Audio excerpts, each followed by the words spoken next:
ও আমার সাহাবারা শুনো, ও আমার সাথী সঙ্গীরা শুনো, আমি ওমর ক্ষমতায় আছি, অর্ধেক পৃথিবী শাসন করতেছি।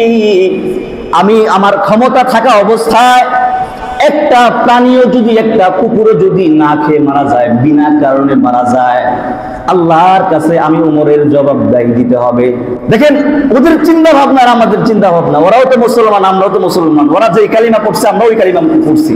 মানে উনি ক্ষমতা পায়া অর্ধেক পৃথিবীর বাদশা পাওয়ার কি ক্ষমতা পায় চিন্তা করতেছে, মানুষ তো মরবে দূরের কথা, একটা কুত্তা যদি মরে যায় আল্লাহর কাছে কি জবাব দিব যদি সে বিনা কারণে না খেয়ে মারা যায়।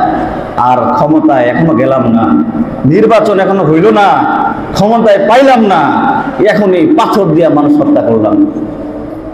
বুঝছেন, ওরা কালিমা পড়া মুসলমান আর আমরা কালিমা পড়া মুসলমান। মানে উনি অর্ধেক পৃথিবীর বাচ্চা হয়ে কুত্তা মরে যায়, সেই চিন্তা তার ঘুম হয় না যে না খায় যদি একটা প্রাণী মারা যায় আমি কি জবাব দেব।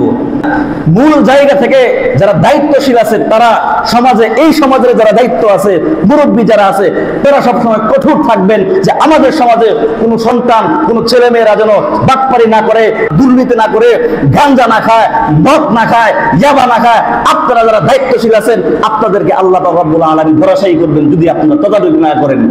ঠিক এমনি ভাবে প্রত্যেকটা দলের মধ্যে যারা দায়িত্বশীল আছে, এই দায়িত্বশীল লোকেরা যদি, তারা যদি তাদের ক্ষমতা থাকা সত্ত্বেও তাদের দলের কর্মীদেরকে যদি হেফাজত না করতে পারে, আল্লাহ পাক রব্বুল আলামিন বলছেন আমি আল্লাহ খুব দ্রুত তোমাদের জন্য জমিনে আযাব আর গজব দিয়ে ধ্বংস করে দেব। নাউজুবিল্লাহ।